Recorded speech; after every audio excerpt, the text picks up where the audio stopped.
नमस्कार, एक बार फिर से आपका स्वागत है सी न्यूज़ भारत में। इस बुलेटिन में शुरुआत करेंगे खूंटी से, जहां रोताडीह में ट्रांसफार्मर का उद्घाटन किया गया है, और साथ ही बात होगी पन्ना की, जहां एक शासकीय शिक्षक के साथ देर रात लूटपाट और मारपीट की सनसनीखेज वारदात सामने आई है। ऐसी तमाम खबरों पर करेंगे विस्तार से चर्चा। जोड़ेगढ़ टांडा में बंजारा समुदाय द्वारा पारंपरिक तीज पर्व बड़े हर्षोल्लास के साथ मनाया गया। इस अवसर पर अविवाहित लड़कियों ने पारंपरिक परंपरा अनुसार टोकरी में गौरी के आकार के चावल गेहूं बोए, जल अर्पित किया और लोकगीत गाए। विसर्जन के दिन महिलाओं ने पारंपरिक वेशभूषा में नृत्य करते हुए टांडा की परिक्रमा की। गौड़ सेना अकोला के जिलाध्यक्ष कुलदीप चौहान ने बताया कि तीज जैसे लोक पर्व आज भी समुदाय में सांस्कृतिक एकता और पहचान को मजबूत कर रहे हैं। कार्यक्रम में बाहरी गांव से आई महिलाओं को शॉल देकर सम्मानित किया गया और महापुरुषों की पूजा के साथ आयोजन संपन्न हुआ। इस कार्यक्रम में जोड़ेगढ़ टांडा के नायक, भंडारी, नस्बियां, सभी दादियां, पदाधिकारी और अधिकारियों ने तीज उत्सव में भाग लेकर अपनी खुशी व्यक्त की। अकोला, महाराष्ट्र से सी न्यूज़ संवाददाता धनराज सबकाल की रिपोर्ट। खबर कैमूर जिले के सदर प्रखंड भगवा से है, जहां रविदास आश्रम भभुआ के सभागार में बिंद बेलदार विकास एवं सामाजिक सेवा संस्थान व सबका विकास पार्टी के बैनर तले एक बैठक आयोजित हुई, जिसकी अध्यक्षता संस्था के जिलाध्यक्ष शिव प्रसन्न बिंद तथा जिला महासचिव राजनारायण बिंद ने की। बैठक में कमेटी की मजबूती के साथ संस्था की कामयाबी एवं विकास पर विस्तृत रूप से परिचर्चा की गई। जिले के चारों विधानसभा पर अपने प्रत्याशी उतारने का निर्णय लिया गया। आगामी विशाल जनसभा 7 सितंबर को लक्ष्मी भवन भभुआ के सभा कक्ष में होने को सुनिश्चित की गई। उपस्थित वक्ताओं ने उस विशाल जनसभा को सफल बनाने के लिए निवेदन पूर्वक कैमूर वासियों से अपील की। बैठक में संस्था के राष्ट्रीय महासचिव प्रहलाद बिंद, जिला उपाध्यक्ष राजाराम बिंद, जिला सचिव उदय प्रसाद बिंद, कोषाध्यक्ष विजय बिंद सहित सैकड़ों कार्यकर्ता मौजूद रहे। कैमूर से सी न्यूज़ संवाददाता राम प्रवेश तिवारी की रिपोर्ट। विधायक तमाड़ विकास सिंह मुंडा के निर्देश पर जिला प्रवक्ता सह विधायक प्रतिनिधि मनोज मंडल के नेतृत्व में अर्की प्रखंड के सोसोकुटी पंचायत के रुताडीह में ट्रांसफर का उद्घाटन किया गया एवं रुताडीह एवं इंडी पीढ़ी के बीच पुल पानी से ढह गया, उसका भी निरीक्षण करते हुए ग्राम रुताडीह में अतिवृष्टि से प्रभावित परिजनों की मदद परिवार की करते हुए उनके साथ हर परिस्थिति में खड़े रहने को लेकर आश्वस्त किया। वहीं इस अवसर पर झामुमो केंद्रीय सदस्य भोलानाथ लाल, प्रखंड संगठन सचिव बसंत प्रमाणिक, प्रखंड कोषाध्यक्ष जगदीश मुंडा, गालू मुंडा आदि कार्यकर्ता उपस्थित हुए। खूंटी से सी न्यूज़ संवाददाता शहीद अंसारी की रिपोर्ट। लातेहार जिले के बालूमाथ प्रखंड अंतर्गत ग्राम गिरिंजा नौर धादुकोल परियोजना एनएलसी कंपनी पर ग्रामीणों ने आरोप लगाया। आवेदन के माध्यम से लातेहार उपायुक्त को पत्र के माध्यम से कहा है कि कंपनी गैरकानूनी तरीके से परियोजना क्षेत्र में गतिविधि कर रही है। इस दौरान ग्रामीणों को कंपनी दलालों के माध्यम से डरा धमका रही है। भूमि अधिग्रहण करने का प्रयास भी करने का काम कर रही है। कोल परियोजना का पूरा क्षेत्र 5वीं अनुसूची के अंतर्गत आता है।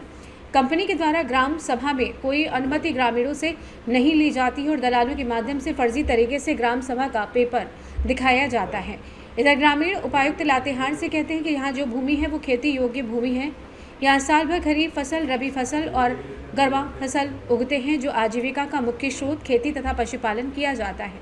परियोजना के सैकड़ों एकड़ वन जंगल हैं, जिसमें साल, महुआ, करंज, आम, नीम, केंद्र जैसे अनेक प्रकार के वन उत्पादन होने वाले वृक्ष ज़्यादातर देखने को मिलेंगे। परियोजना क्षेत्र से विस्थापित प्रभावित लोगों की ओर से एनएलसी जैसी कंपनी जो 5वीं अनुसूची के अंतर्गत ग्राम सभा के अधिकारों का खुल्लम-खुल्ला उल्लंघन और जबरन डरा धमका कर चंद दलालों के माध्यम से भूमि अधिग्रहण का प्रयास हमेशा करते आ रहे हैं। इस पर लातेहार उपायुक्त से आग्रह है कि इसे तत्काल रोक लगाई जाए और इसके साथ ही उपायुक्त के आदेश पर कंपनी तत्काल सभी तरीके के कार्य को बंद करे। इस कार्यक्रम की अध्यक्षता ग्राम प्रधान परमेश्वर गंजू के द्वारा की गई। इस अवसर पर शंकर उरांव, नंद कुमार यादव, रामलाल उरांव, लखन उरांव, पवन उरांव समेत सैकड़ों महिला पुरुष इस कार्यक्रम में मौजूद रहे। कहता है कि ये देंगे, वे देंगे, सेंटर, ये सिलाई सेंटर, ये सब ये देंगे, और हम लोग को लालसा दे के कहता है कि मतलब हम लोग को चाहना देना नहीं है ज़मीन। क्या नाम हुआ आपका? मेरा नाम हम लोग का दादा पुरखा से जमीन चल रहा है, तो हम लोग कैसे देंगे? एक मिनट स्टॉप। एक दादा पुरखा से हम लोग का जमीन, दादा भैया लोग, हम लोग सब ऐसा ही खेती बाड़ी करते आ रहे हैं।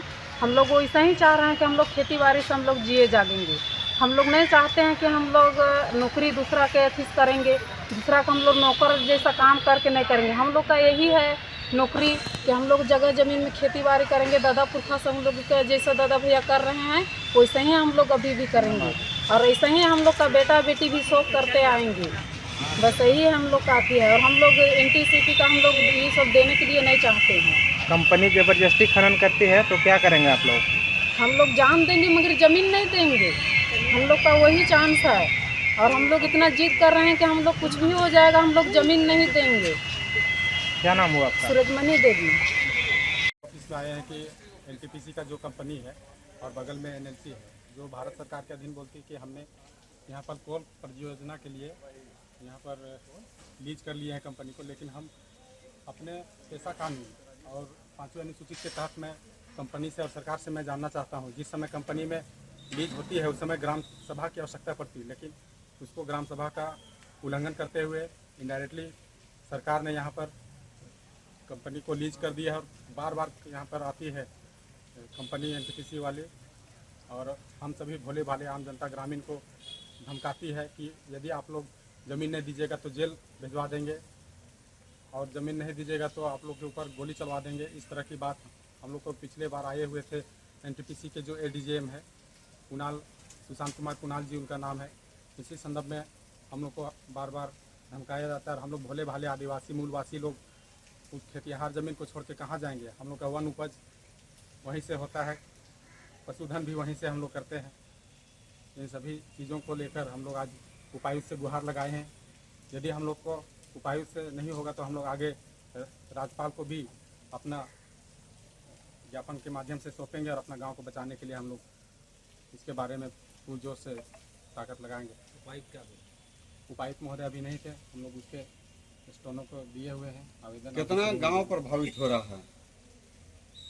उस जगह पर 2 कंपनी अभी प्रेजेंट में है और एक तो पूरा धादू पंचायत है जिसमें से 6 गांव आते हैं और जो चटाक पंचायत के अंतर्गत गिरेंजा गांव जो अभी हम लोग आए हैं उसमें गिरेंजा हो गया, बिशनपुर हो गया, मारंगलोया हो गया, पिनारकोम हो गया। इन सभी गाँवों को प्रभावित कर रही है और हम लोग का मांग है कि सरकार से भी, केंद्र सरकार से भी और राज्यपाल महोदय और उपायुक्त महोदय से कि हम लोग को गांव को बचाइए। हम लोग किसी भी कीमत में ज़मीन को नहीं देंगे। नाम क्या है? मेरा नाम शंकर उराव है, हम ग्रामीण जनता है गिरेंजा से। लातेहार से सी न्यूज़ संवाददाता बबलू खान। पवई थाना क्षेत्र के करही रोड स्थित गायत्री नगर में रहने वाले एक शासकीय शिक्षक के साथ देर रात लूटपाट और मारपीट का सनसनीखेज वारदात हुई है। 4 से 5 नकाबपोश लुटेरों ने घर में घुसकर शिक्षक को बेरहमी से पीटा, उनसे नकदी और गहने लूटे, फिर उन्हें रस्सी से बांधकर भाग गए। शिक्षक को सुबह दूध वाले की मदद से बचाया जा सका, जिसके बाद इलाके में दहशत का माहौल है। पवई पुलिस को दिए गए बयान में फरियादी राजेंद्र कुमार कोंदर ने बताया कि वो शासकीय प्राथमिक शाला में शिक्षक हैं और करही रोड पर राजू सौदागर के मकान में किराए से रहते हैं। उनका परिवार रक्षाबंधन के बाद से गांव अजयगढ़ गया हुआ है, इसलिए वो घर में अकेले थे तब से घटना घटी। जब मैं कमरे में सो रहा था तो 4-5 लोग कमरे में छत की जो जीना होता है उसको तोड़ के अंदर घुसे। तो सो रहा था तो ये सोते समय उन्होंने मारा है सोते समय। तो मैं जाग कर नींद खुली, मेरी नींद खुली तो जब देखा तो वो कट्टा जता दिए सीधे। कट्टा जताने के बाद मारपीट करने लगे कि बोले सोना कहाँ, चांदी कहाँ, पैसा कितना रखा दो। जब मुझे मालूम नहीं था और ना था कुछ तो मार के फिर घसीटने लगे। फिर इसके बाद उन 4-5 हज़ार रुपये रखा था तो उन्होंने मैंने बता दिया कि ये पेंट में डले हैं। तो पेंट से पैसे निकाल लिए। फिर बोले बक्सा खोलो, तो बक्सा खोला तो उसमें से कुछ बच्चों के पैसे रखे 10, 20 के पैसे, तो वो सब पूरा ले गए। और जितना बक्सा में सामान था पूरा छितर बितर कर दिया, पूरे कमरे में फैला दिया। हाँ, चांदी का मेरी दोनों अंगूठी ले गए, मोबाइल भी ले गए कि फ़ोन ना लगा सके जी। और कट्टा लिए थे, कट्टा से मेरे यहाँ पीठ में और यहाँ बगल में मारा भी कट्टे की बट से मारा है। फिर कैसे जान बची? जान तो ठीक है, वो बांध के डाल के पीछे के हाथ करके और जान से मारने की धमकी दे। बोले किसी से आपने बताया रिपोर्ट की? भाग गए आपको? बांध के भाग गए और बोले धमकी देगा, बोले किसी से बताओगे तो आपको जान से मार देंगे। फिर इसके बाद कैसे बची जान? सुबह जब दूध वाला आया, वो मानो चढ़े छत से थे लेकिन निकले मेन गेट से थी, तो गेट खुला रहा। जब सुबह 7:30 बजे दूध वाला आया तब उसने देखा तो चिल्लाता रहा भाई दूध ले लो, तो नहीं उठे, हम बंद थे। तो फिर इसके बाद वो आके देखा तो पूरा सामान बिखरा हुआ था, तो वो डर के मारे सामने दुकान वाले को गया, वहाँ वो रुद्र प्रताप शर्मा कर दी जी। इसकी? हाँ, रिपोर्ट कर दी है, कहाँ? वहीं पवई थाने में। क्या नाम आपका? राजेंद्र कुमार पोंगर। पन्ना से सीरियल संवाददाता रफी की रिपोर्ट। यमुना नदी में करीब 20 दिन पहले आई बाढ़ से किनारे बसे लोगों की मुसीबतें पूरी तरीके से समाप्त ही नहीं हो पाई थी कि उधर यमुना नदी दोबारा उफनाने से लोगों की चिंताएं बढ़ी हैं। सोमवार दोपहर को नदी का जलस्तर खतरे के निशान से ऊपर पहुंच गया। इससे नौरी व मई गांव का संपर्क कट गया है। वहीं बिहार पट्टी के अन्य 10 गांवों पर भी बाढ़ का खतरा मंडरा रहा है। लोगों का कहना है कि यदि नदी का जलस्तर इसी तरीके से बढ़ा तो सुबह तक पानी गाँव में पहुँच जाएगा, उन्हें दोबारा अपने घरों को छोड़ना पड़ेगा। वहीं प्रशासन की ओर से नदी के जलस्तर की निगरानी व ग्रामीणों को सुरक्षित स्थानों पर पहुंचाने के लिए दोबारा से बाढ़ राहत चौकियों को सक्रिय कर दिया गया है। थानाध्यक्ष अजय कुमार भी लगातार बाढ़ प्रभावित गांव का दौरा कर रहे हैं। और AICC न्यूज संवाददाता राजेश कुमार मिश्रा की रिपोर्ट। भरतपुर में प्रजापिता ब्रह्म कुमारी ईश्वरीय विश्वविद्यालय उप सेवा केंद्र भुसावर पर संस्था की पूर्व मुख्य प्रशासिका डॉक्टर दादी प्रकाश मणिजी का 18वीं पुण्य स्मृति दिवस मनाया गया। वैर भुसावर उपकेंद्र प्रभारी ब्रह्म कुमारी गीता ने बताया कि दादी जी ने इस संस्था को नन्हे पौधे से विशाल वृक्ष बनाया, राजयोग को प्रतिदिन अपने जीवन में अपनाया और सभी को मां की पालना दी। छोटे बड़े सभी की विशेषताओं को देखा और 25 अगस्त 2007 को दादी जी का देहावसान हो गया। हमें उनके बताए हुए मार्ग पर चलना चाहिए। इस दौरान सभी लोगों ने उन्हें श्रद्धांजलि अर्पित की और अंत में सभी को प्रसाद दिया गया। इस कार्यक्रम में राजेंद्र, कुबेर, मनीषा, अनीता आदि लोग मौजूद रहे। भरतपुर से सी न्यूज संवाददाता देवेंद्र की रिपोर्ट। खबर दतिया से, जहां कलेक्टर स्वप्निल वानखड़े के निर्देशानुसार दतिया SDM संतोष तिवारी एवं खनिज विभाग के अधिकारी प्रदीप कुमार भूरिया के मार्गदर्शन में नायब तहसीलदार बड़ौनी संजीव कुमार तिवारी के नेतृत्व में संयुक्त टीम ने ग्राम भासड़ा खुर्द एवं घुघसी में दबिश दी। भासड़ा खुर्द में प्रशासन को बड़ी सफलता मिली, जहां 1035 ट्रॉली रेत अवैध रूप से भंडारित पाई गई। जब्त की गई इस रेत की अनुमानित कीमत लगभग 41 लाख रुपए आंकी गई है। वहीं ग्राम घुघसी में भी टीम ने बड़ी कार्रवाई करते हुए 200 ट्रॉली रेत जब्त की है, जिसकी अनुमानित कीमत लगभग 8 लाख रुपए बताई जा रही है। प्रशासन की इस कार्रवाई से अवैध खनन और रेत माफियाओं में हड़कंप मच गया है। अधिकारियों ने साफ किया है कि दतिया जिले में किसी भी तरीके का अवैध खनन बर्दाश्त नहीं किया जाएगा। दतिया से सी न्यूज संवाददाता नितिन दांत्रे की रिपोर्ट। जिले के मानगंज थाना क्षेत्र में एक दुखद घटना सामने आई, जहां 12वीं कक्षा में 2 बार फेल होने से आहत एक 19 वर्षीय छात्रा ने जहरीला पदार्थ खाकर अपनी जीवन लीला समाप्त कर ली। इस घटना से पूरे टौराहा गांव में मातम और हड़कंप का माहौल है। मृतका के परिजनों ने बताया कि छात्रा कुमारी चाहना कोरी ने पिछले साल भी 12वीं की परीक्षा दी थी, लेकिन वो उनमें सफल नहीं हो पाई थी। इस साल उसने फिर से परीक्षा दी। इसमें वो एक विषय में सप्लीमेंट्री आ गई। वहीं सप्लीमेंट्री का पेपर देने के बाद उसे उम्मीद थी कि वो पास हो जाएगी, जिसके चलते उसने कॉलेज में दाखिला भी ले लिया था। लेकिन जब सप्लीमेंट्री परीक्षा का परिणाम आया तो वो उसमें भी फेल हो गई। इस असफलता ने उसे मानसिक रूप से इतना परेशान कर दिया कि उसने एक घातक कदम उठा लिया। फिलहाल पुलिस ने पंचनामा कार्रवाई के बाद शव को पोस्टमार्टम के लिए भेज दिया है और आगे की कार्रवाई की जा रही है। तो अब क्या बताएं सर, अब हम लोग घर से अभी आए, हमको पता चला सुबह के ये तो गई, परसों पता चला था अचानक कि तबीयत ख़राब हुई है। और ये फिर यहाँ के पता चला कि कुछ लगता है खा लिया है, जहर वगैरह खा लिया है। कारण क्या लग रहा भैया?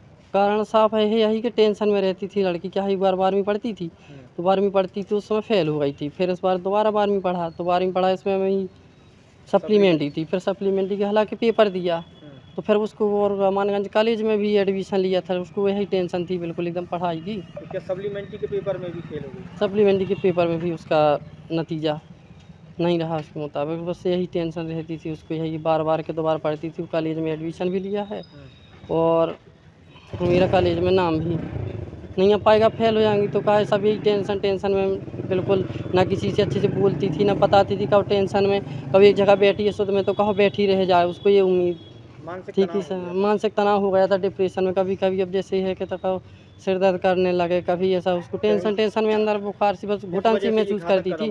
अब मैं उसका मामा हूँ, तो मेरे यहाँ भी अभी आई थी कुछ दिन, तो घर के लोगों ने कहा तो भाई ले जा, तो कुछ दिन यहाँ बहलाने के लिए रहती थी। लेकिन वही टेंशन चिंता उसकी मन में रहती थी तो फेल हो गई कि फेल हो गई हूँ, इस वजह से उसको टेंशन। हम लोगों ने भी समझाया, हमारे यहाँ कुछ दिन रुकी रही पहले, तो क्या खत्म हो गई 15-20 दिन। कितने दिन इलाज चला या इलाज 2-3 दिन चला है इलाज सर, नहीं बच पाई? नहीं बच पाई सर। आज सुबह तो बोल रही थी और बताते हैं लोग घर के कि बोल रही थी कि पापा मम्मी अच्छे से रहा करो, आप लोग हैं मिल के रहना हैं। अब क्या नाम है बताएं भैया हम आपका? आपका। हमारा नाम है विनोद कुमार कोरी कौन है सर, आपकी? हमारी भांजी है सर। पन्ना से सी न्यूज़ संवाददाता रफी की रिपोर्ट। रीवा अजब है जहां का प्रशासन गजब है की कहानी इस समय उजागर होकर सामने आ रही है।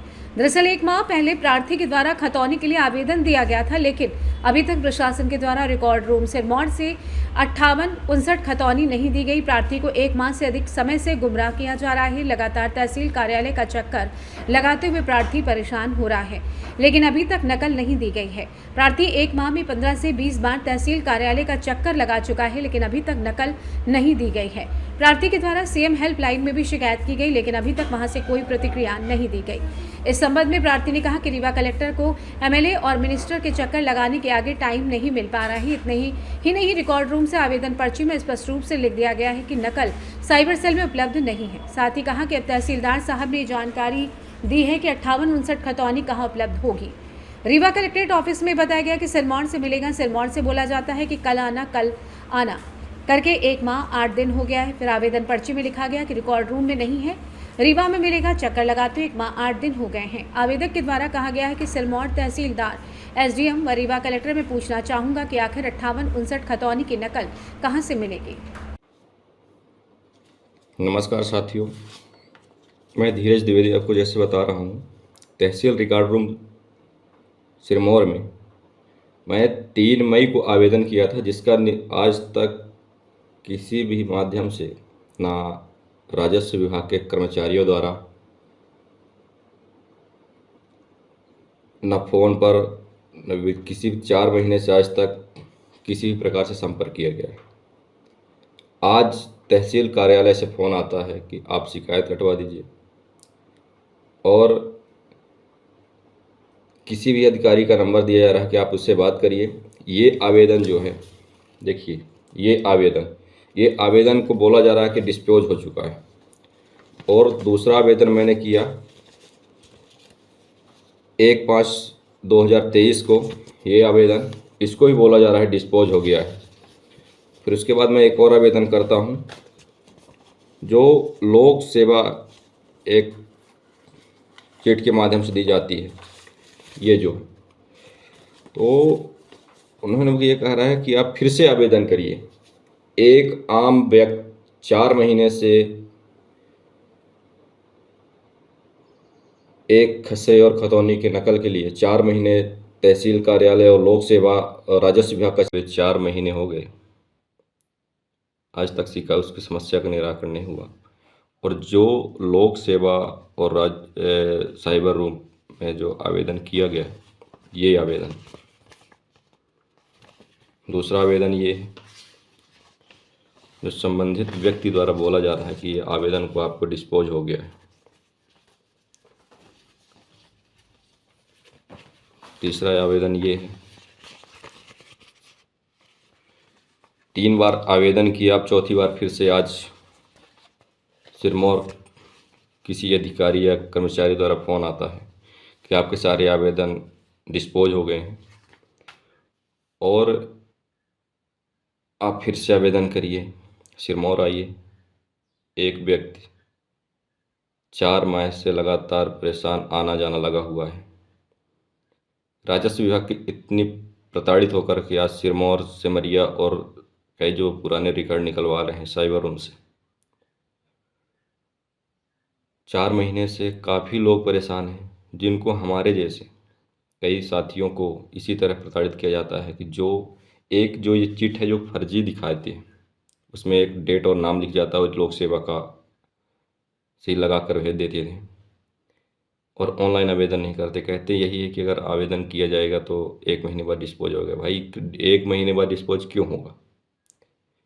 ये पूछने पर कि अभी तक 1 महीने से अधिक हो गया, अभी तक आवेदन या हमारी जो नकल है क्यों नहीं दी गई, तो उनके द्वारा यही बताया जा रहा है कि यहाँ कोई कर्मचारी नहीं है, किसी कर्मचारी को प्रभार नहीं है। 4 महीने से प्रहार कौन देगा? 4 महीने से कर्मचारी क्यों नहीं है? और जब कर्मचारी नहीं है तो आवेदन क्यों लिया जाता है? उनसे पैसे ले जाते हैं, पैसे की कोई रसीद नहीं दी जाती और आवेदन ऑटोमेटिक डिस्पोज होता है। ऑनलाइन आवेदन हो जाता है, उसके बाद वो भी ये बोलते हैं कि ये जो आवेदन है आपका ये डिस्पोज हो गया है, टिकट सील लगा के दे दिया गया है। तो और इसमें साइबर रूम सिरमौर में स्पष्ट लिखा गया है कि जो भी नकल है वो भी कर्मचारी नहीं है और पहले सिरमौर से रीवा भेजेंगे, रीवा वाले सिरमौर भेजेंगे, जबकि रिकॉर्ड रूम रीवा में स्पष्ट रूप से लिखा हुआ है कि जो पुराने रिकॉर्ड हैं संबंधित सिरमौर, सिमरिया, जो भी तहसीलें हैं वहाँ पे भेज दी गई और वहाँ पर यही बताया जा रहा है कि आपको रिकॉर्ड रिवर्स रूम में मिलेगा। और इसी तरह से बहुत सारे व्यक्ति जो प्रताड़ित हैं, मैं यही चाहता हूँ मीडिया के कर्मियों, मीडिया साथियों से कि वो इस आवाज़ को ज़्यादा से ज़्यादा उठाए जो जिला प्रशासन सो रहा है। रीवा से सी न्यूज़ संवाददाता अर्जुन तिवारी की रिपोर्ट। फिलहाल के लिए इस खास बुलेटिन में बस इतना ही। देश दुनिया की तमाम बड़ी खबरों को जानने के लिए जुड़े रहिए सी न्यूज़ भारत के साथ। हर खबर आपके साथ, आपके हाथ।